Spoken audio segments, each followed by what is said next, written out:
तो 15-16 की आयु में ही मैंने इतिहास का अध्ययन और साहित्य दोनों को छोड़ दिया था, क्योंकि मेरा रास्ता मैंने अलग चुना था, मेरे काम का रास्ता भी अलग था। परंतु साहित्य में मेरी रुचि शायद मेरी माँ ने मुझे सुनाए हुए नरसिंह मेहता के भजनों से ही हुई होगी, और वो आज तक बनी रही। और मैं मानता हूं कि साहित्य ने हमारे देश के इतिहास में, कम से कम हमारे देश के इतिहास में, दुनिया भर में भी हो सकता है, परंतु हमारे देश के इतिहास में देश के लिए साहित्य ने बहुत कुछ किया है। जब घनघोर अंधेरी रात्रि जैसा देश का कालखंड था, तब भी भक्ति साहित्य ने हमारे धर्म, स्वतंत्रता और संस्कृति तीनों दियों को जलाकर रखा था।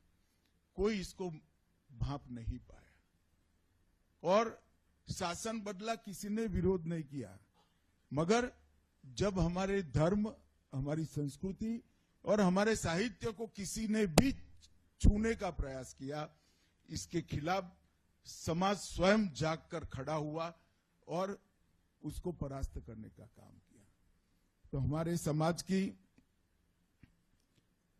साहित्य, ये हमारे समाज की एक प्रकार से आत्मा है। साहित्य को प्राचीन से आधुनिक तक ले आना बहुत बड़ी काम है। स्थानीय से वैश्विक बनाना भी बड़ा काम है, और उसी के माध्यम से व्यक्ति को राष्ट्र और समष्टि के साथ जोड़ना भी बड़ा काम है।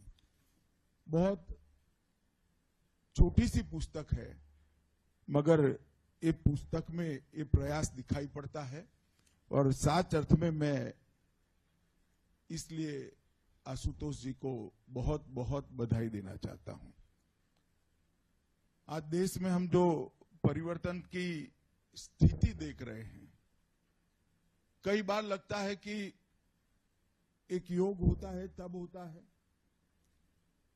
कई बार लगता है कि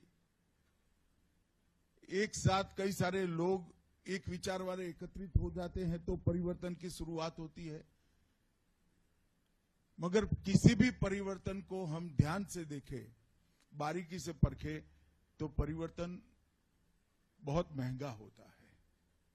सालों तक एक उद्देश्य के लिए कई सारे लोग लगे रहते हैं, समर्पित जीवन जीते हैं, और धीरे धीरे धीरे ये उद्देश्य के साथ जुड़ने वाला समूह बड़ा होता है, तब परिवर्तन की शुरुआत होती है।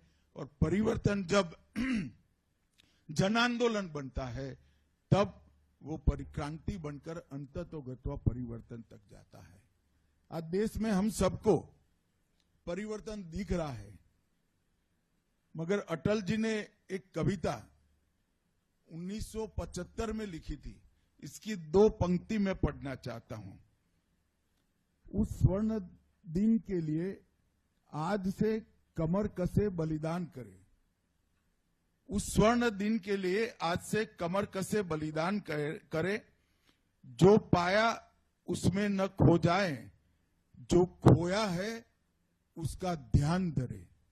आज के भारत के परिवर्तन को देखोगे तो ये व्यक्ति ने 1975 में इसके लिए एक विचार का बीज बोने का काम किया था, और ये यात्रा करते करते करते आज यहां तक पहुंची है। और मुझे विश्वास है 2047 तक